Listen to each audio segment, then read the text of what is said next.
그동안 우리 금요 심야 기도 때 여러 간증들을 이렇게 보면서 젊은 사람 간증이 없냐고 요청이 들어와서 오늘 우리 장재훈 형제님 간증을 좀 소개를 했습니다. 군대를 최고의 대학으로 만들다 하는 이 책으로 이제 많이 알려지고 또 지금도 계속해서 우리 청년들 대상으로 간증에서 소개해 준 것처럼 우리 청년들을 참 꿈을 주고 또 일어설 수 있게 하고 격려하면서 돕는 그런 사역을 하는 것을 볼 수 있습니다. 오늘 우리가 읽은 이 느헤미야 말씀, 우리가 잘 아는 것처럼 느헤미야는 아닥사스다 왕, 바사 나라의 아닥사스다 왕의 술 맡은 관원이었습니다. 그렇기 때문에 아주 안정된 자리, 안정된 어떤 직장이나 삶 가운데 있었다고 볼 수가 있죠. 어느 날 동생인 하나야를 통해서 자기의 고국인 유다 땅 예루살렘 성벽이 허물어진 상태에서 회파된 가운데 그대로 있다는 소식을 듣게 됐습니다. 그 소식을 들었을 때 뭐 누군가 하겠지. 나는 여기 이렇게 멀리 떨어져 있으니까 그것은 내 소관이 아니다. 이런 생각할 수 있잖아요. 근데 느헤미야는 그렇지 않았습니다. 느헤미야는 자기의 안전지대를 벗어나서 하나님의 백성들을 섬기는 삶의 자리로 가려는 뜻을 세웁니다. 여러분, 안전지대를 벗어나서 어떤 도전과 모험을 한다는 것, 더구나 위험과 어려움이 있는 곳으로 간다는 것은 결코 쉬운 것이 아니죠. 누가 그렇게 합니까? 역시 하나님의 사람들이 그렇게 합니다. 믿음의 사람들이 그렇게 합니다. 하나님의 영으로 인도함을 받는 사람들이 그렇게 하죠. 하나님께서 편안함보다 하나님의 뜻을 이룰 수 있도록 그 마음을 주관해 주시는, 그 마음을 움직여 주시는 그러한 사람들이 또 쓰임을 받죠. 물론 그렇게 하나님께서 마음을 터치할지라도 순종하지 않으면 거기에 같이 동참하지 않겠죠. 그런데 하나님이 주시는 그런 뜻을 오늘 우리가 간증에서 본 것처럼 참 남들은 다 편한 길, 군대도 안 갈 수 있고 쉽게 갈 수 있는 이런 쪽으로 형제는 가지 않고 하나님이 나에게 주신 마음이 무엇인가, 그걸 발견하고 그것을 실행해 보려고 그렇게 하지 않습니까? 참 그런 것들이 하나님 앞에 정말 귀한 거예요. 또 그럴 때 그런 사람이 하나님이 함께 하시는 역사들을 드러내거든요. 이러한 사람들이 정말 하나님께서 이렇게 자기를 찾는 자들에게 역사해 주시고 상 주신다라는 사실을 증거해 주는 그런 삶이 되는 것이죠.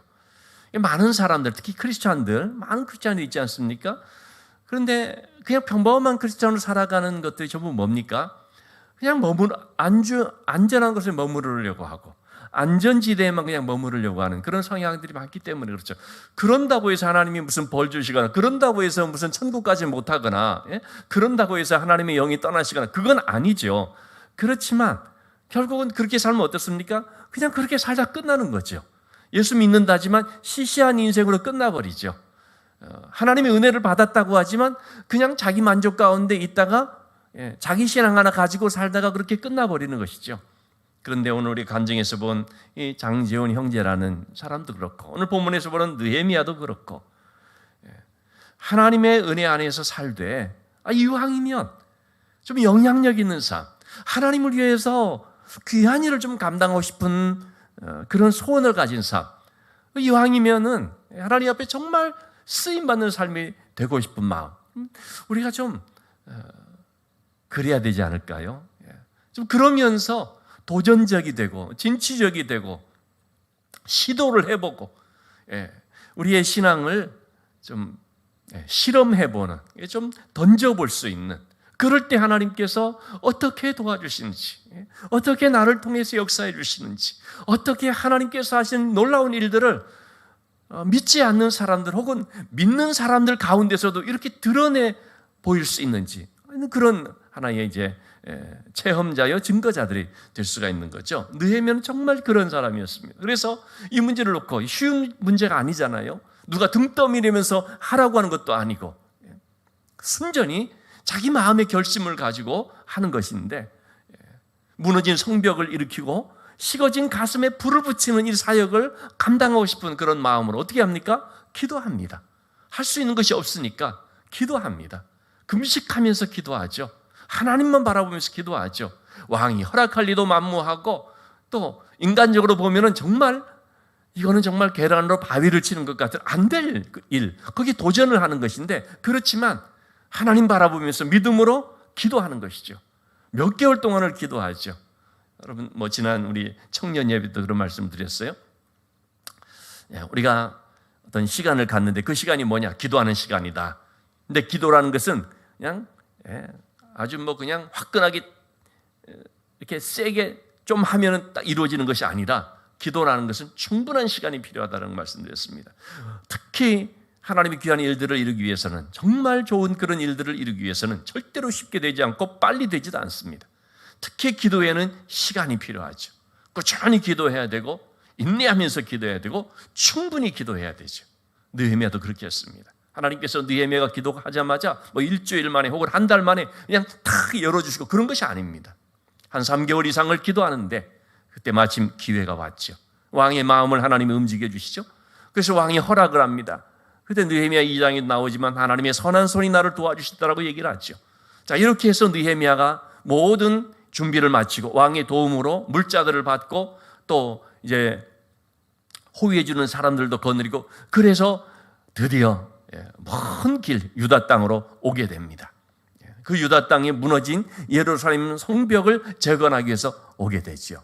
자, 그런데 그때 느헤미야 2장 10절 말씀인데요. 거기에 특별히 이 유다 나라의 이런 성벽을 재건하는 것을 강력하게 맡고 있던 대적들이 있었습니다. 대표적인 사람이 산발랏과 도비아라고 하는 사람입니다. 산발랏은 주연이고 도비아는 조연이죠. 항상 산발랏이 앞장서면 도비아가 거기에 맞장구를 치고 협력하고 하는 거죠. 자, 이러한 사람들이 이스라엘 자손을 흥왕하게 하는 사람이 왔다함을 듣고 어떻게 합니까? 심히 근심하니라. 두 가지 일을 볼 수 있죠. 느헤미야가 가니까 이스라엘 사람들에게는 우리를 흥왕케 하는 사람이 왔다라는 평가가, 반응이 나오고, 또 반면에 산발랏과 도비아는 어떻게 합니까? 그래서 심히 근심하는. 여러분, 하나님의 역사적 사명을 가지고 하나님의 그런 역사를 위해서 딱 뛰어드는 사람이 있게 되면요, 그러면 하나님 나라의 그 백성들 가운데는 이것이 흥왕케 하는 사람이 온 것이고, 대적들에게는 뭡니까? 자기들을 심히 근심케 하는 사람이 온 셈이 되는 것이죠.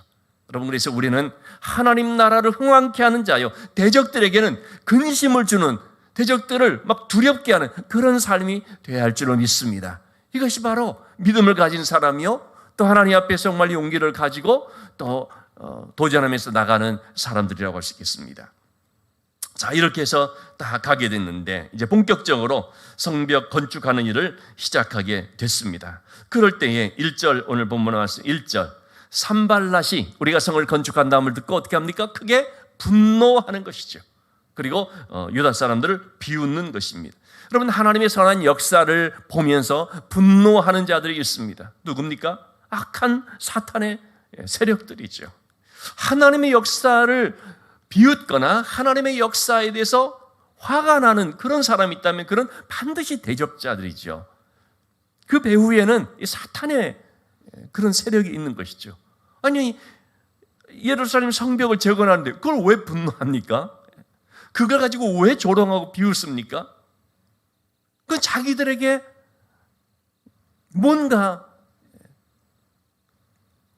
자기들 입장에서 볼 때는 좋지 않게 보여지는 것이기 때문에, 여러분, 하나님의 역사가 일어나는데 좋지 않게 여기는 자가 있다면 그건 누굽니까? 하나님의 대적자들이죠. 그래서 여러분, 하나님의 이런 역사를 막 비웃고 위축시키는 사람이 있다면요, 반드시 하나님의 대적자라는 것을 우리가 분별할 수 있어야 됩니다. 거기에 같이 맞장구를 치고 거기에 같이 고개를 끄덕이면서 호응을 하면은 그 사람은 절대 하나님의 사람들이 아닙니다. 우리 자체적으로는, 저도 사실 그래요. 저도 우리 한국 교회 또는 우리 참 이 성도들의 어떤 현대 크리스찬들에 대해서 저도 정말 비판도 하고, 또 좀 때로는 좀 참 뼈 아프지만 그런 지적도 하고 하죠. 그렇지만 세상 사람들, 믿지 않는 사람들 속에서는 안 합니다. 우리끼리니까 우리가 서로 잘못된 것을 우리 스스로가 반성하고 좀 우리가 채찍질하는 의미에서 믿는 우리들끼리는 그렇게 하지만 믿지 않는 사람들 속에서는 안 합니다. 왜요? 그러면 그거는 교회를 허물어 버리는 것이고 그것은 교회를 폄하하는 것이 되어버리기 때문입니다. 그러니까 여러분, 우리가 믿지 않는 사람들이 교회를 조롱하거나 예수 믿는 사람들을 힐난하거나 우습게 여기거나 그럴 때 같이 동조하면 안 되는 거예요. 그것은 정말 하나님이 싫어하시는 거거든요. 그런 점에 있어서 이 산발랏이라고 하는 사람은 하나님의 이런 역사를 무너뜨리려고 하는 자라는 것을 알 수 있습니다. 자, 여기에 2절 말씀에 또 보면 3절 말씀을 보시겠습니다. 3절 말씀 보면 암몬 사람 도비아가 곁에 있다가 같이 맞장구를 치는 것이죠. 저들이 하는 것은 여우가 올라가도 무너진다. 해봤자 헛수고야. 너희가 그렇게 세워봐도 부실공사가 되는 거야. 여우, 얼마나 그 가벼운 동물입니까? 근데 여우가 올라가도 그냥 무너져 버린다는 거예요. 그만큼 너희들이 하는 일들은 아무것도 아닌 것이 되어버린다 하는 그런 식으로 자꾸 힘을 빼게 만들어 버리는 거예요. 여러분, 막 열심히 이렇게 하려고 하는데 옆에서 막 그런 식으로 얘기하면 어떻습니까? 힘이 빠지죠. 맥이 빠지죠. 자꾸 여러분 그런 얘기를 듣게 되면은요, 그러면 이게 사람이 믿음은 들음에서 나거든요. 부정적인 말을 들어도 그런 방향으로 가버립니다. 믿음의 말을 들을 때 믿음이 생기지만 부정적인 말을 들으면 부정적인 믿음이 생겨버립니다. 자꾸 그래서 옆에서 비웃고 조롱하고 낙심케 만들어버리고 부정적으로 말해버리고 불신앙을 심어주고 의심케 하고 이렇게 되면요, 처음에 안 그랬던 사람도 자꾸 그 말을 들으면 자기도 모르게 그렇게 가버리는 것입니다. 그래, 안 되는 거야. 우리 이렇게 해봤자 소용없어. 이거 괜한 짓이야. 그러면 여러분, 힘을 들여서 같이 해도 시원찮을 판인데 그렇게 돼버리면 이 일들이 이루어질 수 있겠습니까? 안 되죠. 그래서 사탄의 역사는 자꾸 그런 식의 말들을 우리에게 유포를 시켜서 우리가 신앙적으로 하려고 하는 그런 어떤 기세를 자꾸 꺾으려고 하고 우리의 마음을 자꾸 낙담시키고 자꾸 우리를 포기하게 만드는 쪽으로 가는 것이죠. 바로 산발락과 도비아라는 사람이 그런 식으로 이제 하는 것입니다. 자, 그런 점에서 여러분, 이 산발락과 도비아는 서로 불의로 연합한 사람이다라고 볼 수 있습니다. 여러분, 우리는 선으로 연합해야 되고 신앙으로 연합해야 되고 사랑으로 연합해야 되고 우리가 믿음의 동역자들로 그렇게 연합을 해야지 불의한 일들로 연합하면 안 됩니다. 남을 비판하고 남을 뭐 좀 헐뜯고 그런 대로 연합하면 안 됩니다. 교회 안에서도 혹시 누가 좀 그러게 할 때는 그러면 안 된다라고 우리가 얘기를 해줘야 됩니다. 자칫하면 교회 안에서도 어떤 좀 누구를 놓고서 그렇게 막 그냥 비웃고 하는 데에 같이 연합해버리는 일들이 생길 수가 있는데 그러면 안 된다는 것이죠. 제가 일반적인 얘기를 이제 하는 것입니다. 그 우리가 참 부족하기 때문에요. 그냥 소위 우리가 뒷담화라고 하지 않습니까? 남을 험담하는 그런 것에 같이 연합을 하면은 안 된다는 것이죠. 믿음의 사람들은 항상 그런 죄인의 길에 또 악인들의 꾀에 오만한 자의 자리에 앉지 아니하고 하나님의 말씀을 따라서 의와 진리와 사랑과 희락을 쫓는 그런 자리에 같이 있어야 되는 것이죠. 자, 이렇게 산발락과 도비아라고 하는 사람은 이런 악으로 연합을 하는 사람들이고 하나님의 역사를 무너뜨리게 하는데 손잡은 사람들인 거죠. 자, 여기에 대해서 느헤미야가 어떻게 대처를 합니까? 그러지 않아도 이 힘든 공사를 이루어내려고 할 때에 얼마나 많은 부담이 있고 얼마나 어려운 그런 형편 속에서 하는 것이겠습니까? 이런데 막 대적하는 자가 있고 비웃는 자가 있고 악한 자들이 서로 연합을 하면서 자꾸 사람들을 낙담시키고 하는 그런 형편 속에 있을 때 느헤미야가 과연 어떻게 하느냐? 4절 말씀을 보시면 우리 하나님이여 들으시옵소서. 느헤미야는 누구를 바라봅니까? 하나님 바라봅니다. 그 사람들을 상대하지 않습니다. 산발랏이나 도비아 같은 사람을 상대해서 한판 붙자, 너희가 그럴 수 있느냐, 너희가 맛 좀 보려고 하느냐, 또는 한번 군사를 거느려서 한번 혼내주겠다 뭐 이런 식으로 하지를 않습니다. 왜냐하면 그게 해결 방법이 아니기 때문입니다. 여러분, 그들과 싸운들, 그들을 이긴다 한들 문제 해결됩니까? 지금 느헤미야는 무엇 때문에 왔습니까? 산발랏이나 도비아라는 이 사람들을 쫓아내기 위해서 온 것이 아닙니다. 예루살렘 성벽을 재건하기 위해서 온 것입니다. 초점이 뭐예요? 예루살렘 성벽을 재건하는 거예요. 여기를 이것을 방해하는 방해꾼들이 있지만은 그러든가 말든가 이것을 이 성벽을 재건하는 게 이게 목적인 거예요. 근데 우리는요, 이게 목적이었는데 이걸 하면서 어떤 시비가 붙고 어떤 문제가 생기면요, 그쪽으로 타겟이 가버리는 경우들이 있습니다. 그래서 실패하게 돼버리는 거예요. 그 사람들은 이기지만 이거는 하지 못하는. 그래서 사탄은 자꾸 우리를 현혹시킵니다. 특히 타겟을 혼동하게 만들어버려요. 다윗이 전쟁터에 나가게 됩니다. 이스라엘과 블레셋이 싸움을 하죠. 사울 왕과 군사들이 블레셋을 맞아 싸우는데 다 숨어버리고 뭐 쩔쩔맵니다. 왜냐하면 그 블레셋 진영에서 골리앗이라고 하는 장수가 탁 나오거든요. 너무 무서워서 아무도 상대를 못합니다. 다윗은 형들이 이제 전쟁에 나갔기 때문에 아버지의 심부름으로써 그 형들에게 아마 좀 먹을 거라도 좀 갖다 주도록 해서 왔지요. 그런데 보니까는 이 골리앗이라는 사람이 뭐 하나님을 모독하면서 너무나 참 악한 말들을 하는 것이죠. 그래서 다윗의 마음에 의분이 생긴 것이죠. 아니, 저 이방인이 하나님을 모독하다니 있을 수 있는 일이냐 말이죠. 다윗의 마음에 그런 하나님께 대한 어떤 사랑의 마음으로 막 불타오른 것이죠. 근데 그때에 형 엘리압이, 자기 가장 큰 형 엘리압이 다윗을 혼냅니다. 네가 지금 이 전쟁을 무슨 장난으로 알고서 여기서 구경하고 있느냐. 다윗이 지금 그런 게 아닌데 그거 혼냅니다. 다윗이 형하고 싸우지 않습니다. 다윗이 그 형에 대해서 그냥 기분 나빠하고 그 형을 상대로 해서 그러지 않습니다. 왜요? 타겟은 누굽니까? 골리앗이기 때문에. 형을 이겨본들 말로 형에게 할 말 다 하고 해서, 그래서 말싸움으로 형을 이긴들 그게 무슨 의미가 있겠어요? 그거 아무것도 아니거든요. 골리앗이 지금 목표물이고 골리앗을 이겨야 되는 것이죠. 그러니까 다윗은 형의 말을 들어도 거기에 개의치 않고 골리앗을 향하여 그냥 나갑니다. 골리앗을 쓰러뜨리죠. 그러니까 전쟁이 끝났죠. 마찬가지거든요. 느헤미야는 산발랏과 도비아를 상대하지 않고 그것 때문에 막 속상해하고 그것 때문에 공사도 못하고 그거 산발랏이나 도비아의 그 문제를 가지고 묵상하느라고 그냥 영적으로 힘들어지고 그렇게 안 했다라는 것이죠. 오직 하나님만 바라본 것입니다.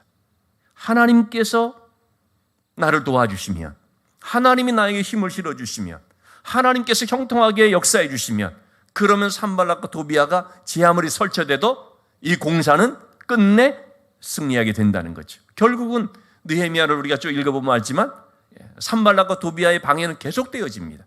그러나 이 공사를 마침내 이루어내버립니다. 그래서 어떻게 됐습니까? 더 이상 할 말이 없게 됩니다. 산발랏과 도비아가 아무리 어떻게 힘을 써보려고 해도 안 돼버리는 것이죠. 그래서 느헤미야는 이 일을 이룰 수 있는 것은 오직 하나님의 은혜가 아니면 안 되기 때문에 하나님만을 바라보는 거죠. 그래서 모든 것을 하나님께 맡깁니다. 하나님, 저 산발랏이 하는 얘기를 들으시옵소서. 도비아에 하는 그런 짓을 보시옵소서. 하나님께서 그들에게 역사해 주시고, 하나님께서 그들이 욕하는 것들을 그들의 머리에 돌려주시고, 노략가리가 되게 하시고, 이방이 사로잡히게 해 주시옵소서.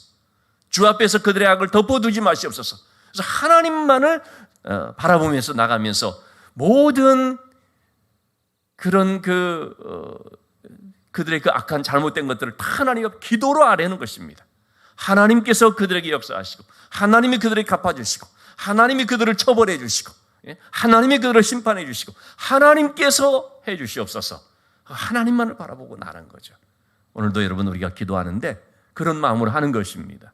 우리를 둘러싼 여러 문제들도 있고, 때로는 나를 아프게 하는 사람들도 있지요. 힘들게 하는 사람들도 있을 수 있죠. 그걸 다 하나님 앞에 우리가 아뢰고 하나님께 참 마치 고자질 하듯이 그냥 하나님께만 이렇게 하는 것입니다. 하나님 아시지요. 하나님께서 해주시옵소서. 내가 한다고 해서 해결되지도 않고요. 싸움만 나고요. 긁어 부스럼만 되고요. 상처를 건드리면 덧나는 것처럼 그렇게 오히려 번져버리기만 하기 때문에 하나님이 해주셔야만 깔끔하게 아주 은혜롭게 정말 바르게 잘 해결될 수 있으니까 오직 하나님만 인도해 주시길 바라면서 오늘도 우리에게 있는 기도 제목들을 가지고 하나님 바라보면서 느헤미야가 오직 하나님만 바라보고 그냥 할 말 하는 말 다 하나님께만 이렇게 다 쏟아놓은 것처럼 우리도 마음을 토하면서 하나님 저를 도와주시고 내 문제 해결해 주시고 내 상황은 하나님 아시오니 하나님께서 지혜를 주시고 하나님께서 역사해 주시옵소서. 그렇게 우리가 함께 기도하는 시간이 됐으면 좋겠습니다.